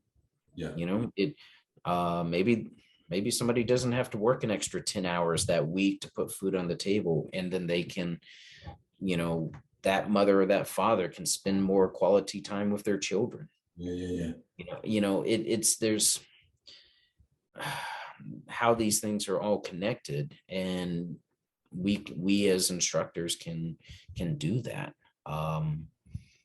We can be the impetus, the beginning of it all. And it's the power that we're given for societal change is just, very few other activities really give us the same kind of ability to impact our world.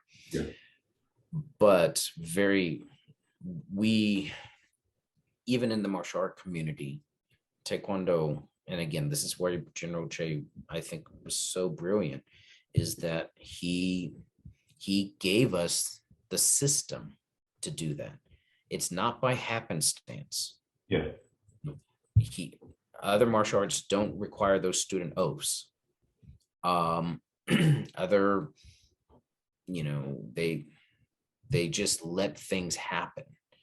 And maybe you do well, maybe you don't, but we have the ability, through our teaching that General Che showed us, through the student oath, through our encyclopedias, through the moral culture book,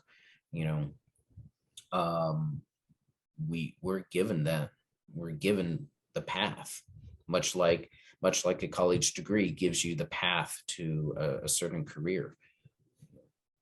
But our career as ITF practitioners is, again, embody those 5 tenets and eventually build a peaceful world. God, it's so simple when it's there, it's in front of you. It's so simple, but it's so profound at the same time. I never stop training. My own physical training, I used to rely on a lot of kind of adrenaline, if you like, and high motivation and just that kind of thing. It doesn't work now because I'm much older, but I've learned to relax more. So my improve from that. Even my flexibility improves daily because I'm just having to relax more and be more thoughtful about how I train. I can't just throw myself into this or that. The body doesn't work quite the same. I've had to learn to spar different because I still like sparring. But you know, I'm not as explosive as I was in my younger years. So you have to be clever and so yeah, but like you say, your ego has to go somewhere else because it doesn't work like that anymore. You'd be upset every single day if you had that in front. But that's the training, isn't it? That's supposed to happen at some point. Yes, sir. Yeah, and I'm really glad to hear you say that because I've talked a lot about Musul and Mudo, the martial technique and the martial way, but that martial artistry is where a lot of the personal learning comes from. Like you said, you know, when I was 22, I'm 5'4", but I could jump, I could, you know, spin, I could do all these things. But now that I am 47, you know, I have a ACL replacement. I have no cartilage in my wrist. I've had more dislocation and broken bones than I often forget all the bones I've dislocated. You know, I'm not as fast as I once was. I can't do the things that I used to be able to do. My Moonmoo will never be beautiful, but I'm still learning. I'm still, because, okay, I learned it one way. Now I have to relearn another way. And a lot of people, and I have to put myself into this category, you know, we become discouraged because, man, that was fun, jumping up, spinning and kicking somebody in the head. That was so much fun. But now now what do I do? How do I keep that? You know, and I actually thank you, because in my training, I've been trying to keep that adrenaline going. But I don't think it's going to happen. And it's nice to know, it's nice to see an example. So thank you. No, my pleasure. It's I mean, Grandmaster Paul Cutler, who I interviewed, I mean, he's in his 70s. Physically, he's still amazing. Amazing. I don't know. I mean, he's more amazing than I am in my 50s. So I think some of that may be natural with flexibility. I don't know, but I'm sure he worked super hard for it. But you know, you can take things as far as you can for yourself, but accept where you are. You know, this is it. You know, you put your heart into it. You have to be patient. You have to learn to accept things, accept change. You know, one of the Buddhist philosophy is that all life is suffering, and that's what brings us pain, is because we don't like change. We want things to be the way they were, and they're not going to be like that. If you learn to accept that, then you're more likely to be not suffering, more happiness. So Taekwondo's taught me that, because I still enjoy as much as ever. I accept I can't do what I did, but I can learn things in a different way. Maybe I don't rely on just you know. I have to learn it this way now. It's I'm glad you mentioned the Buddhist precepts. Another thing that you were talking about earlier also comes from Buddhism, and it's that idea of the beginner mind. You know, coming in, trying to not look at things as an expert, but trying to be more open and understanding of what you're learning.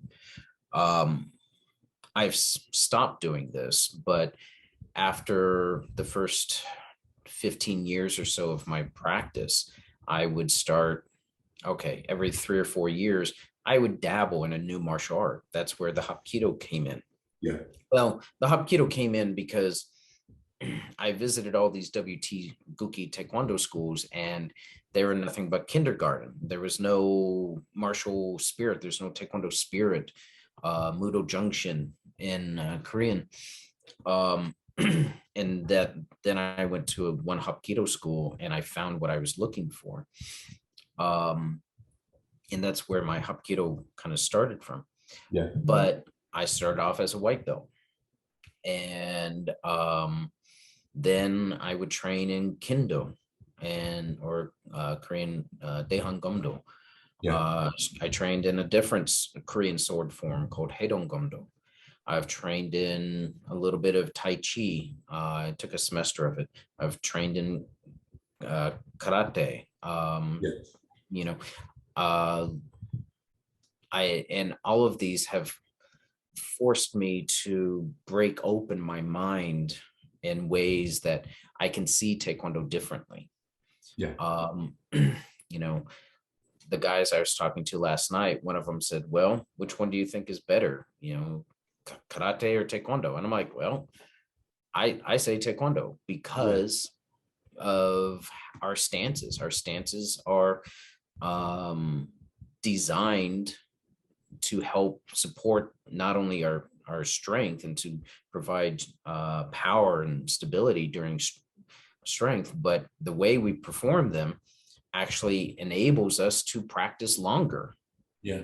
You know, I would say Grandmaster Cutter, who you just referenced, probably was that way because the Taekwondo General Che, this was brought up to my attention by Grandmaster Tompkins, but you know, General Che taught the original stances, much like how Funakoshi taught, where you know the weight is distributed on the outside of the knee and not so low where you're putting too much stress on the knee. You know, we can practice a lot longer because of that. You see a lot of these old guys, especially judo guys, you know, their bodies are just beat.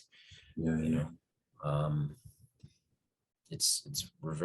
we are fortunate as Taekwondoan to have not only the path of a better life, but a physical understanding of, or a kinesthetic understanding of how to use the body, create devastating power, but also be able to do that for a lot longer.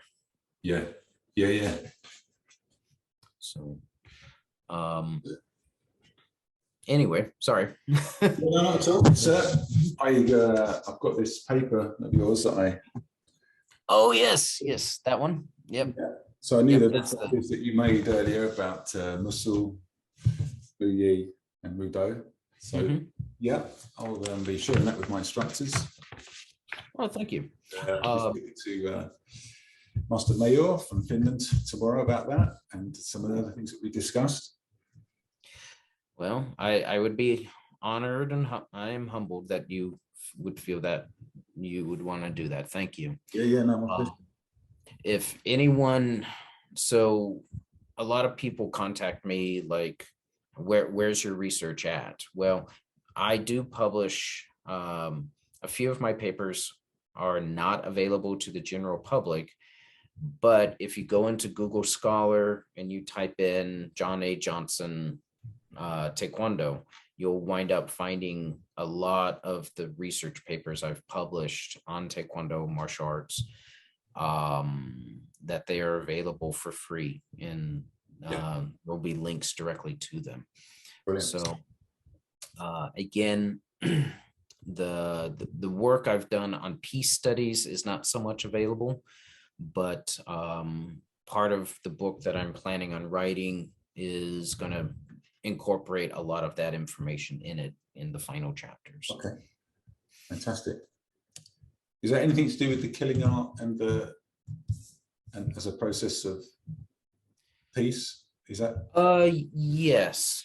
So like most academics, you never quite know where you're going when you start, but when you kind of look back and you go, well, of course, this is the place I was going, you know, if it's just a natural progression. And so what the paper you just showed is the talks about the Musul Muye Mudo process. And again, that's just a theory, but it's a theory that I based on Funakoshi, Kano, Draeger, and some other work. It's not other researchers have talked about that in Korea, but they come from, say, a philosophical background where I'm using them in a much more pedagogical sense or an educational sense. But that was kind of a foundation of my PhD dissertation. And then from there, I just kind of dove deeper into General Che's writings and his history. And eventually that's where the realization of the student oath became so important. Is that, you know,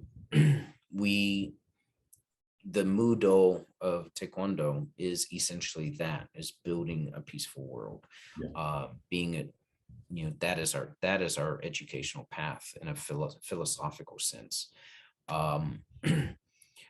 I had the honor of speaking with several high-level, high-ranking Korean martial artists, and I presented some of these ideas.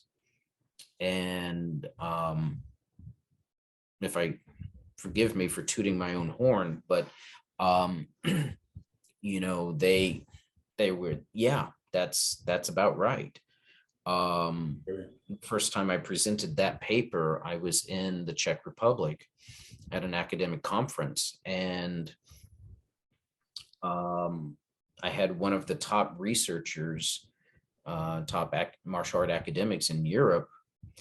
At the end of the presentation, you know, I'm really nervous. I'm scared because right before me, these two young researchers, not young like, you know, in age, but they were just new to academia, just like I was. And that audience ripped them to shreds. I mean, they left the podium almost in tears. I mean, you could see their eyes welling up in tears. So I come up third, I present this paper, and I'm just like, okay, bring it. I'm gonna, you know, but at the same time, I'm like scared. And so I was like, come on, guys, give me some questions. No one has any questions. I mean, is my idea so ludicrous you don't even want to bother thinking about it? And one of the top researchers there in Europe, he stood up and said, well, Dr. Johnson's idea is pretty much my experience. Wow. And I agree with everything in his that he wrote. Said. And I went, oh, you know, but that was one of the greatest moments of my life, because I finally felt like I started to understand, you know, what General Che was teaching. That moment when I talked to President Che about the concentric circle idea of the student oath, starting in us and broadening out, that was another moment of, wow, okay, I get this. You know, it's that I was invited to a conference in Russia. This is many years ago. And it was a physical education conference. So they didn't quite know where to put me. I think I was out of like 400 presenters, I was the only martial artist. So they put me into the martial category. And I walked in, and I had to present my research, and it was related to was based on that, the Musul Muye Mudo process. I had to present that to a room full of Russian military officers. There was the chair of that session was a 2-star Russian army general. Wow. Talk about pressure. Yeah. You know, and if I can explain that, and you know, the analogy I used with driving, that's one of the first times that kind of popped in my head, and I used that to them, and they were like, okay, we get it. You know, those are experiences that, again, just, you know, Taekwondo has given me. Yeah, fantastic. Yeah, thank you so much. There's so much there. I'm sure everyone's going to get so much out of it. So my instructors will be reading this, and anything else that you put forward, we'll definitely have a look at it and embrace it. So thank you very much for sharing. I really enjoyed my time with you.